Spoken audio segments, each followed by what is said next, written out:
السلام علیکم dear students friends and my subscribers. آج کی اس نئی ویڈیو کے ساتھ میں ہوں محمد نواز وڈیج پولیٹیکل سائنٹسٹ. یہ اسٹوڈینٹس جیسا کہ آپ کے علم میں ہے کہ ہم نے ایک نیا سلسلہ شروع کیا ہے اور اس سلسلے کے اندر ہم انٹرنیشنل ریلیشنز کے اندر جو مختلف ٹرمز استعمال ہوتی ہیں اور ان ٹرمز کے حوالے سے جو ہے ہم نے چھوٹی چھوٹی ویڈیوز بنانا شروع کی ہیں، جس میں بنیادی مقصد یہ ہے کہ تاکہ اسٹوڈینٹس کو جو ہے جب وہ انٹرنیشنل ریلیشن کا مطالعہ کر رہے ہوتے ہیں تو ان کو اس کا مفہوم سمجھنے میں جو ہے آسانی ہو. تو اسی سلسلے کا آج ایک نیا ایپیسوڈ ہے. اس کے اندر ہم جاننے کی کوشش کریں گے کہ what is the meaning of no man's land. تو نو مینس لینڈ جو کہ انٹرنیشنل ریلیشن کے اندر اور انٹرنیشنل لا کے اندر جو ہے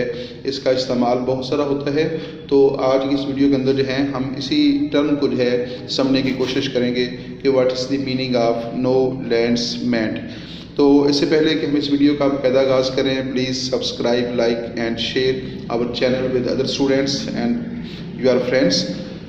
تو اس کا آغاز کرتے ہیں. It means an area of unowned, unclaimed and uninhabited land between the two states. تو no man's land means ایک ایسا علاقہ ہے جو کسی بھی شخص کی یا کسی بھی ریاست کی یا کسی بھی فوج کی جو ہے ملکیت نہ ہو، یا اس کے اوپر کسی کا دعویٰ نہ ہو اور نہ ہی اس کے اوپر جو ہے کوئی آباد ہو سکتا ہو. تو بنیادی طور پہ دیکھا جائے تو نو مینس لینڈ کا مطلب ہے کہ دو آزاد ریاستوں کے درمیان، دو مقتدر ریاستوں کے درمیان ایک ایسا علاقہ جو کسی کی ملکیت نہیں ہوتا. تو نو مینس لینڈ عام طور پہ ایسی ریاستوں کے درمیان جو ہے یہ علاقہ مقرر کیا جاتا ہے جن کے درمیان دشمنی چل رہی ہو، وہاں پہ جو ان ریاستوں کے تعلقات ہیں ان کے درمیان کشیدگی پائی جاتی ہو اور ہمہ وقت جو ہے جنگ کا امکان جو ہے موجود رہتا ہو. تو ایسی صورتحال کے اندر جو ہے دونوں ریاستیں جو ہیں وہ اپنے جو مشترکہ بارڈر ہوتا ہے اس کی طرف جو ہے وہ کچھ علاقہ جو ہے وہ خالی چھوڑ دیتی ہیں. تو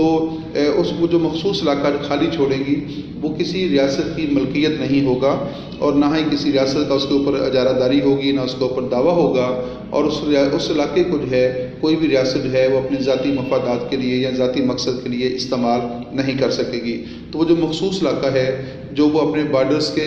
دونوں طرف جو ہیں وہ مشترکہ طور پہ چھوڑیں گی تو اس کو جو ہے وہ نو مینس لینڈ کہا جاتا ہے. اور وہ جو نو means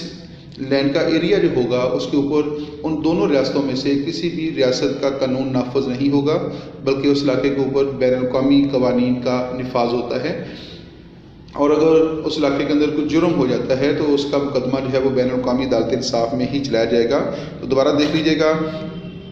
know man's land means an area of unowned, یعنی نو مینس لینڈ ایک ایسا علاقہ ہوتا ہے جو کسی کی ملکیت نہیں ہوتا، کسی کے زیر قبضہ نہیں ہوتا،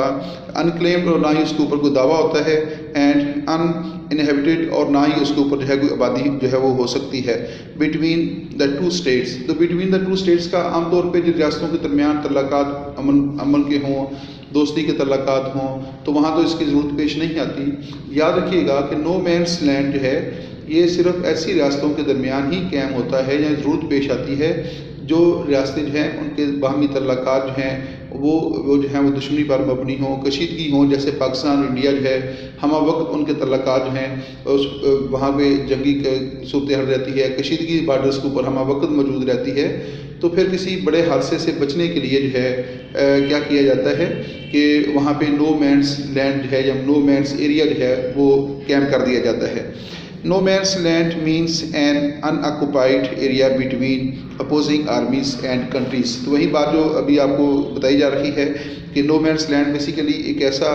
علاقہ ہوتا ہے جو ان آکوپائڈ ہوتا ہے، جو جس کے اوپر کسی کا قبضہ نہیں ہوتا. یعنی وہ دونوں ریاستیں جو ہیں جو اپوزنگ اسٹیٹس ہوتی ہیں، جو ہاسٹائل اسٹیٹس ہوتی ہیں، ان میں سے کسی کا بھی قبضہ نہیں ہوتا. اور وہ جو دونوں ریاستیں جو ہیں اس کے اوپر نہ تو کوئی ایکٹیویٹی کر سکتی ہیں، نہ اس کے اوپر جو ہے کوئی ایسی سرگرمی کر سکتی ہیں جیسے دوسری ریاست کو خطرہ لاحق ہو. تو عام طور پہ جو نو مینس ایریا ہے ایسی ریاستوں کے لیے زیادہ ضروری ہو جاتا ہے جن کی سرحدیں میدانی ہوں اور وہاں پہ جو ہے آمد و رفت جو ہے آسانی کے ساتھ ہو سکتی ہو. جیسے کہ پاکستان اور انڈیا کی جو سرحد ہے اس کا بہت سارا علاقہ جو ہے وہ میدانی علاقہ ہے، اور وہاں پہ عموماً ہمیں ایسی شکایات ملتی رہتی ہیں کہ پاکستان کا کوئی شخص جو ہے غلطی سے جو ہے اس نے سرحد پار کر کے انڈیا کی حدود میں داخل ہو گیا، یا انڈیا کا کوئی شخص جو ہے وہ وہاں پہ جو کہ کسان لوگ رہتے ہیں تو وہاں پہ ان کے جو مال مویشی بعض کا سرحد پار کر کے آ جاتے ہیں، اور ان کو جب واپس لینے کے لیے آتے ہیں تو وہ بین الاقوامی قوانین کی خلاف ورزی ہو جاتی ہے اور متعلقہ ریاست جو ہے ان کو گرفتار کر لیتی ہے۔ تو اس طرح کی صورتحال سے بچنے کے لیے جو ہے وہ عموماً جو ہے وہ نو مینس لینڈ قائم کر دی جاتی ہے، تاکہ جو جنگی حالات ہیں وہ پیدا نہ ہوں، کوئی ایسا حادثہ جو ہے وہ رونما نہ ہو جس سے سرحد عبور ہونے کی صورت میں یا خلاف ورزی کی صورت میں جو ہے دونوں ملکوں کے درمیان کسی بڑے حادثے یا کسی بڑی جنگ کے امکانات جو ہیں وہ پیدا ہو سکتے ہوں۔ No man's land was named because on no means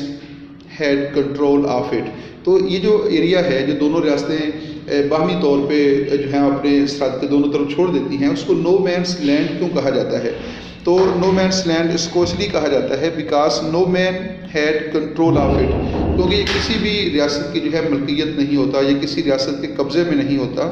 اس لیے یہ علاقہ جو ہے نو مینس لینڈ کہلاتا ہے۔ تو دونوں ریاستوں میں سے یا دونوں ریاستوں کی جو فوج ہوتی ہے ان دونوں میں سے کسی بھی ریاست کے یہ زیر کنٹرول نہیں ہوتا، نہ اس کے اوپر وہ دعویٰ کر سکتی ہیں، اور نہ ہی نو مینس لینڈ کے اوپر ان دونوں ریاستوں میں سے کسی ریاست کا قانون نافذ ہوتا ہے۔ تو اس علاقے کے اوپر بین الاقوامی قوانین کا نفاذ ہوگا، اور جو وہاں پہ اگر کوئی جرم ہو جاتا ہے تو وہاں پہ جو ہے اس جرم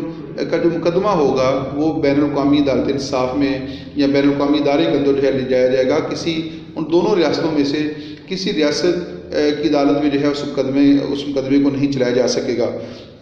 تو no man's land was named because no man had control of it. تو یہاں پہ اس ویڈیو کا اختتام ہوتا ہے۔ مختصر طور پہ ہم نے ویڈیوز کا سلسلہ شروع کیا ہے۔ اس سے پہلے کہ آپ ہمارا جو ہے اس ویڈیو کا اختتام ہو، like, comment and share and subscribe our channel with other students.